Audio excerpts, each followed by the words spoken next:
Yo, but we gonna make it happen. We gonna make it happen. Let me see what they do in Australia first. You know, if we don't like what they This should do, be the next we gonna make fight, this man. fight This happen. should be the next fight. It should be the next fight, right? Yo. Hey, what's up, brother? Iron Mike. How you doing, man? I'm doing great. How you doing? I'm doing good. I was just saying, man, I love you, brother. But somebody was talking shit, you know. So it's. Who was talking shit? Mike Tyson. And I'm here with Devin the Dream Haney. The Drizzling. DH the Great. Oh, we got a bunch of big time names here now.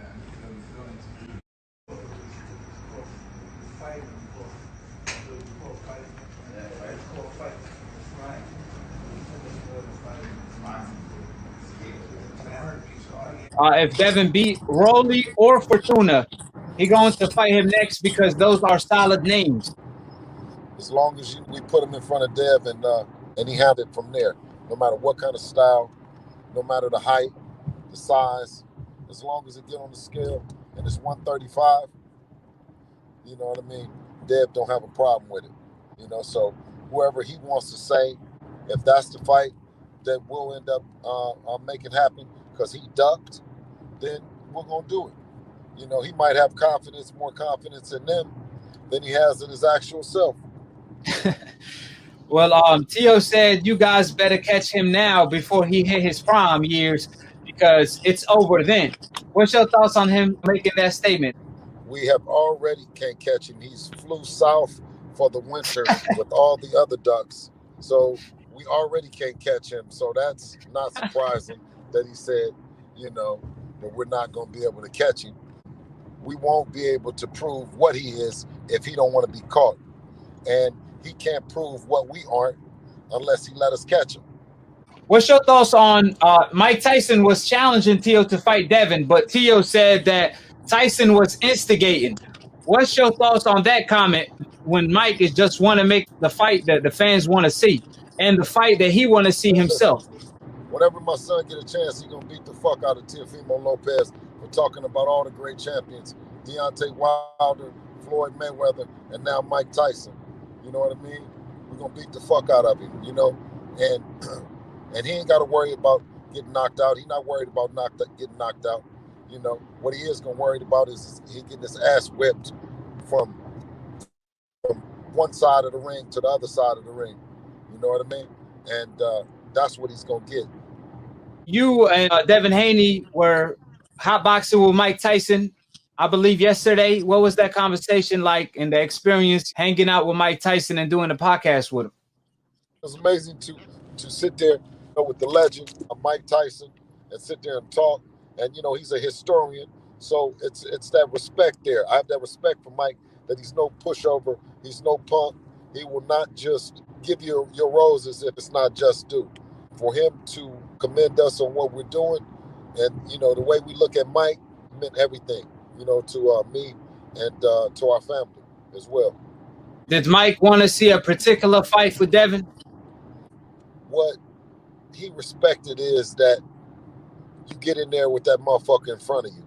You know, you get in there with that person that you're supposed to get in there with. And I think we got more understanding of how much they're terrified of Devin because he talked about his fight with Trevor Berbick.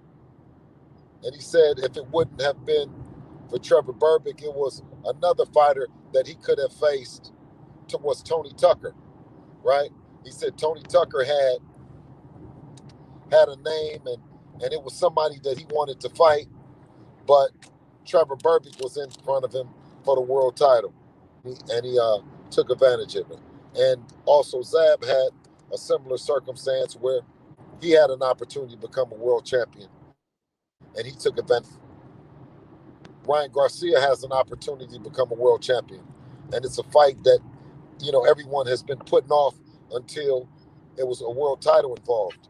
And now that it is a world title at stake, things have gotten different, you know, with the Garcias. But respectfully, they say they do want to fight him, but they want to fight him after they fight someone else, right?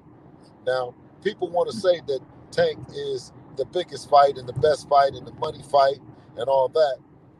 when Ryan is saying that Tank is the weaker link, that Tank is a smaller guy, he's a 130-pounder, you know, he's saying all that kind of stuff. And saying that Devin is the fight to be made later on that will be the real test, will be his real test. So, you know, we're cool with it, like I say, with people, you know, what they don't say and what they never will say. And it's okay with us. What's your thoughts on Ryan claiming he's gonna knock out Tank in 2 rounds? Well, that ain't no shit that we would be saying we about to knock out Tank in 2 rounds. You better get in there and feel that brother out. Right. My guy laughing too. Because, I don't know about that one. You know what I'm saying? You know, what you want me to lie and say he got a good shot at it? Yeah, I mean, I guess, but I don't think that would be right to approach it like that. You got 12 rounds.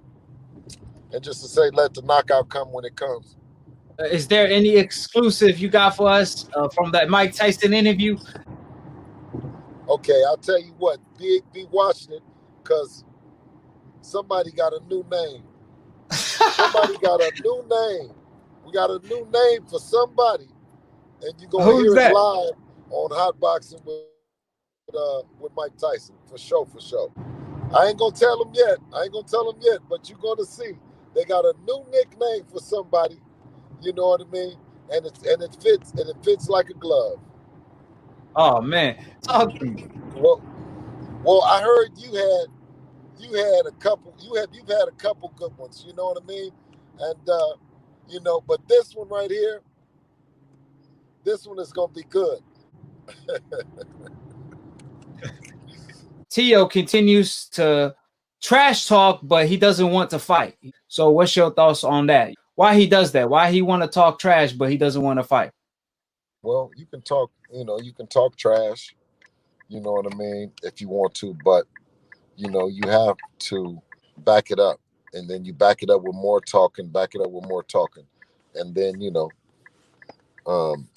the lies start catching up, and then the walls start closing in. And then you go in there and say, you know what? Man, this guy, Devin Haney, I'm going to fight this guy because he's talking. No, he's not letting you continue to piss on the people's head and tell them it's raining. Right. He says talking about Devin is a waste of time. That's what he continues to say, even though for the most part, he talk about Devin Haney the most. He get asked about Devin Haney on every interview. Even Mike Tyson want him to fight Devin. So how is it a waste of time when the whole world wants you to fight Devin? When that's 2 of the fabulous 4. So what's your thoughts on that? If he's true to what he's saying, in the sense of Devin led the new generation. He's leading the millennials in the way of operating inside the ring and outside the ring, simultaneously. He's a great example of how to do business and how to conduct yourself. Teofimo hasn't inspired us to do anything. We don't look to him as a blueprint or a guide to do anything. Well, we look to Teofimo Lopez and the Lopez family to get together and make a big event, make a big fight happen for everybody that's at home during these tough times, and that's it in a nutshell. We don't want to, over glamorize or over sensationalize this sport that we're in, because it's a privilege to be doing it right now during this tough time. And we don't want to be crying and complaining if these guys don't want to make it happen. You see what I'm saying? We're going to continue to look down the line of available opponents and keep handling our business. Do you believe at 20 years old you're ready for that type of challenge? I think you said his name wrong. It's Nomachenko, because he doesn't want to fight me. But it's I feel like I'm ready for the fight. This is the WBC mandatory. So Nomachenko, come on, man, let's get this fight going. A lot of guys have said they want Lomachenko. You're the next on that list. Nomachenko. My mistake. How did you choose Lomachenko? Because I did not choose him. He requested, Canelo requested. So we sent out a vote and we analyzed his history. Canelo and Lomachenko requested? Absolutely. Ooh, you just made headlines. Lomachenko, You just made headlines. Lomachenko, top rank, requested. And let me tell you, we analyzed the request. Top of the top. Define the franchise belt. Can you define it? The franchise is not a belt, it's not a championship, it's a designation given to elite, unique fighters who carry the industry of the sport of boxing. Canelo Alvarez and Lomachenko are two sensational fighters who carry the industry. Ask Cameron Duncan, do Top Rank have like columns of fighters, and they say we don't want this guy fighting the black fighter, we don't want this fighter fighting the Mexican fighter, and so on and so forth? You're gonna get into the racial stuff, huh? No, I'm not. I'm asking. By the greatest matchmaker, probably in my opinion ever. Uh-huh. Used to have a thing up on his board, NBF, no black fighters. Uh-huh. And when I was taught to bring up a fighter,